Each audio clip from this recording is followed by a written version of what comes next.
Hi everyone, Dennis Foley from Acoustic Fields. Today we're going to talk about acoustic treatment for home studios, popular search term people use to get information on the net.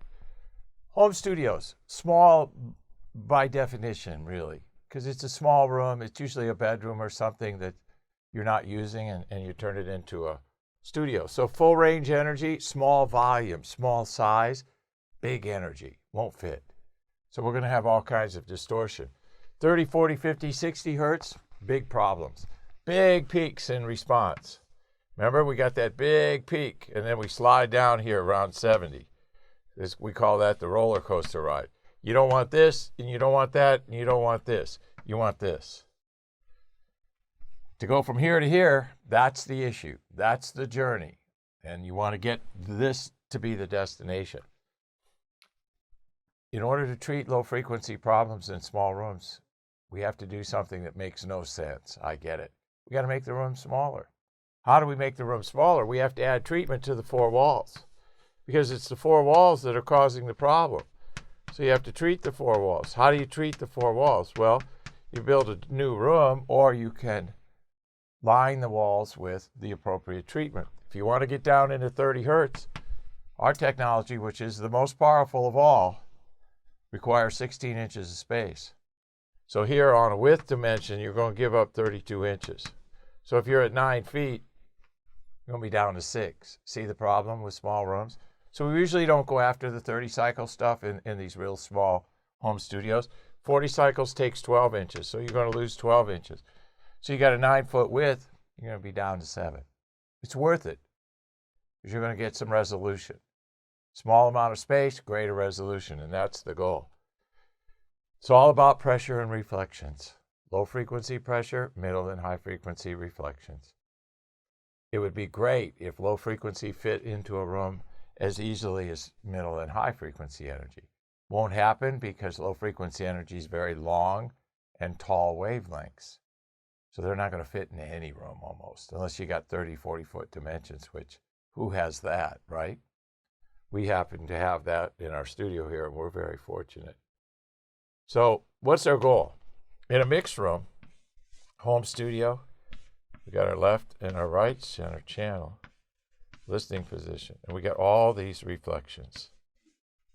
All these reflections, here, here, here. So our goal is to balance all these reflections with the direct energy from our loudspeakers. That's the goal. And we do that through management on the wall surfaces because it's the walls that are causing the problem, right? So we got to balance with the direct. Reverb is how long a sound stays around in the room after it's been sung, spoken, or played. And there's time windows that we look at for different studios. It's subjective. Everybody likes different things.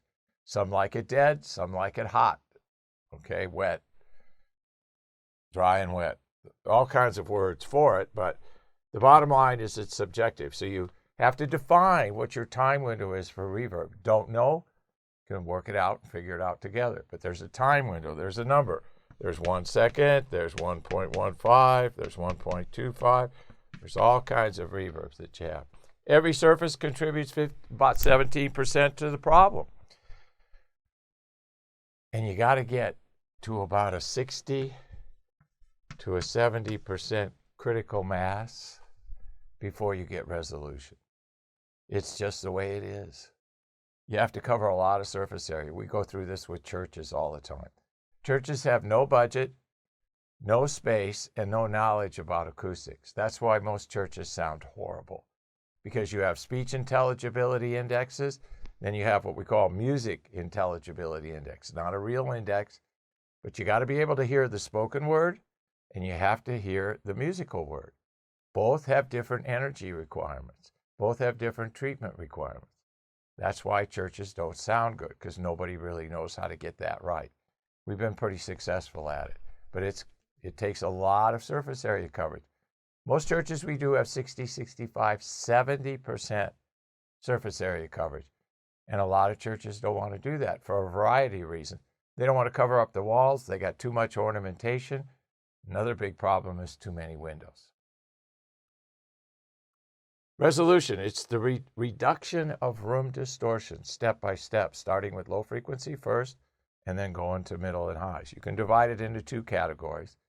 It's better to use 3, but for simplistic purposes, you can use middle and high together in low frequency because they're different treatment types. 3, we see a bunch of different rooms. We see hobbyists, semi-pro, pro, mastering, all have different resolution requirements.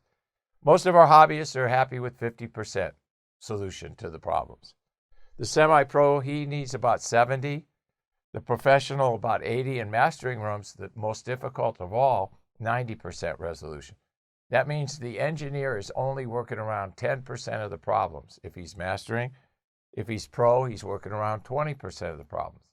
And they're usually problems that can be easily identified and compensated for.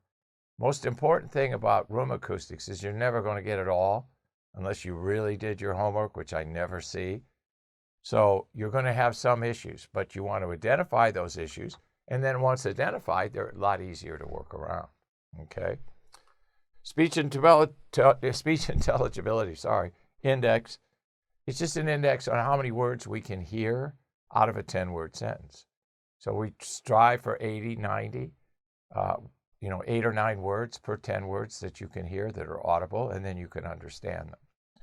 So all kinds of things that you have to consider acoustic treatment for home studios. I hope this helps. Thank you. Thank you for watching this video, and if you liked it, please give us a thumbs up.